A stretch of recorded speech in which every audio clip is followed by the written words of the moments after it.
জয় গুরু। নমস্কার সবাইকে। আশা করছি গুরুর কৃপায় সবাই ভালো আছেন, সবাই ভালো থাকেন, সেটাই কাম্য। তো গুরু যেন সবাইকে ভালো রাখে সে আশাই ব্যক্ত করি। সেই সাথে আমার জন্য একটা আশীর্বাদ করুন, গুরু যেন আমাকে সুস্থ রাখেন।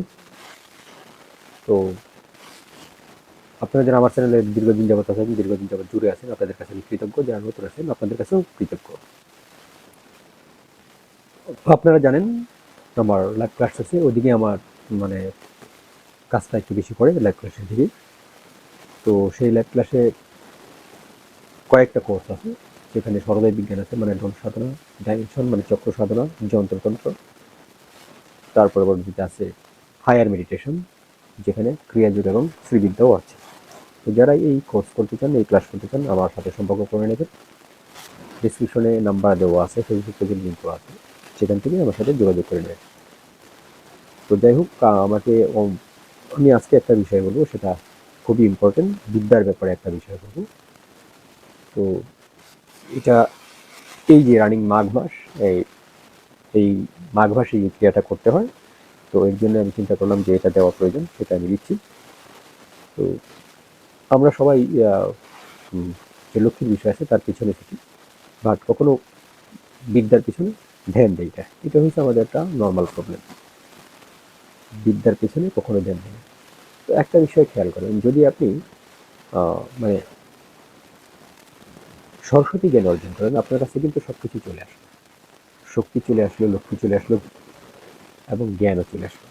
মানে যদি আপনি জ্ঞান আহরণ করতে পারেন, যদি জ্ঞান আসে আপনার ভিতরে, বিদ্যা আসে, তো বিদ্যা আসলে অটোমেটিক আপনার কর্মের দুয়ার খুলে যাবে। জ্ঞান আসলে অটোমেটিক আপনার কর্মের দুয়ার খুলে যাবে। কর্মের দ্বারটা যদি খুলে যায়, কর্মের দ্বারটা যদি খুলে যায়, তাহলে আপনার লক্ষ্মীর দুয়ারটা খুলে গেল। লক্ষ্মীর দুয়ারটা খুলে গেল, লক্ষ্মীর দুয়ার যদি খুলে যায়, তাহলে লক্ষ্মী অটোমেটিক আসা শুরু করলো আপনার কাছে। ঠিক আছে?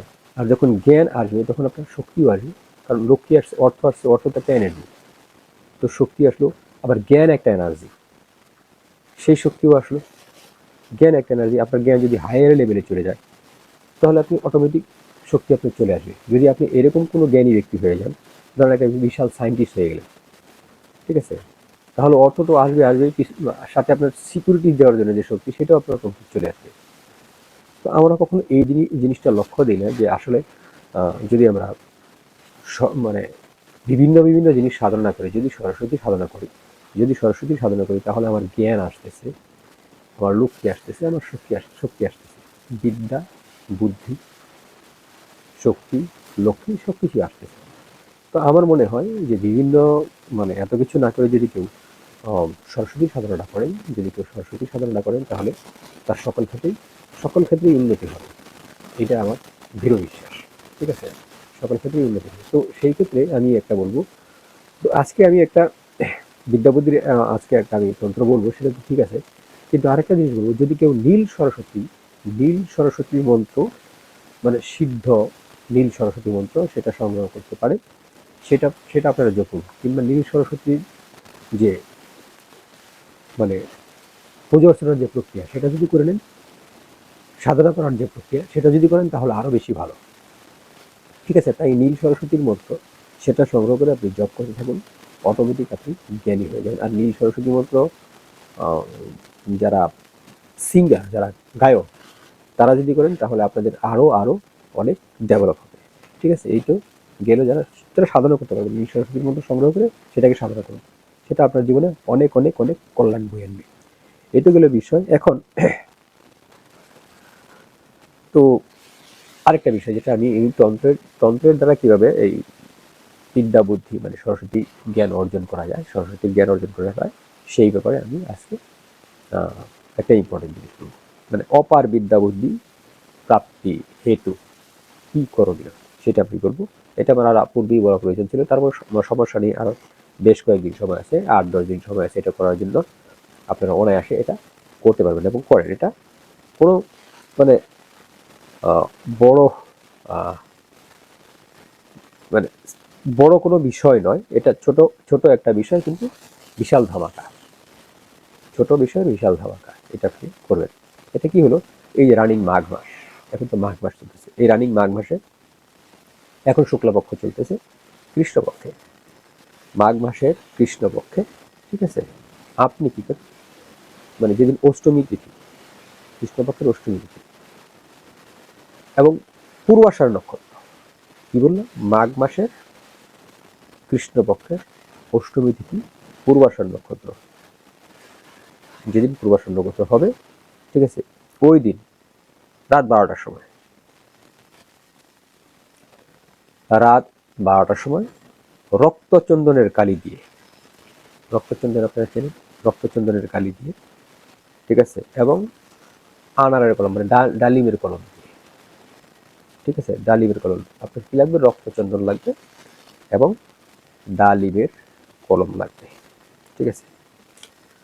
ওম রিম, ওম রিম, ঠিক আছে, এই মন্ত্রটা আপনি ভূজপত্রে লিখবেন, ভূজপত্রে লিখে আপনি পূজা করবেন,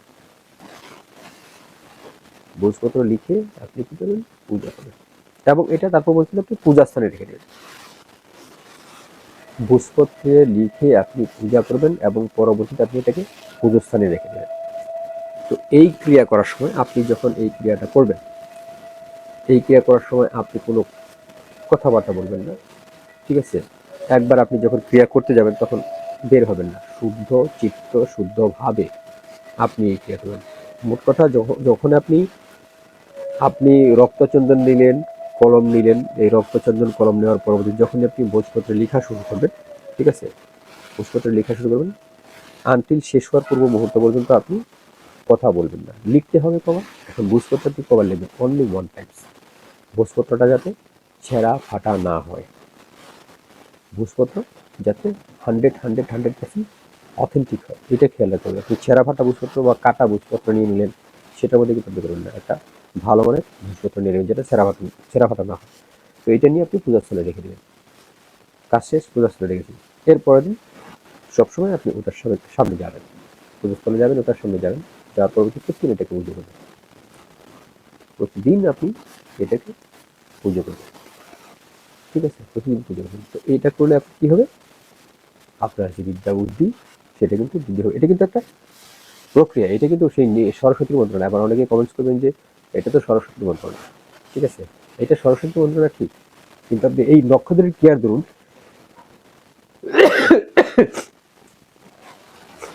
এই নক্ষত্রের সাথে এটার যে ক্রিয়া, এটা নক্ষত্রের সাথে যখন আপনি এই ক্রিয়াটা করবেন, করার সাথে সাথে আপনার যে মানে বিদ্যা বুদ্ধি সেগুলো আপনার সাথে আপনার কাছে অটোমেটিক আসা শুরু করবে। আপনারা করে দেখুন, ছোট্ট জিনিস, ছোট্ট জিনিস, বাট এটা যখন আপনি করবেন এটার রেজাল্ট অনেক অনেক অনেক বেশি। তাহলে তারিখটা কবে, আবার আমি বলছি, তারিখটা কৃষ্ণপক্ষের অষ্টমী তিথি, মাঘ মাসের কৃষ্ণপক্ষের অষ্টমী তিথি, পূর্বাষাঢ় নক্ষত্র, ঠিক আছে, পূর্বাষাঢ় নক্ষত্র, রাত 12টার সময় আপনাকে এই কাজ করতে হবে, মনে থাকবে। আজকে এই পর্যন্ত, জয় গুরু, নমস্কার।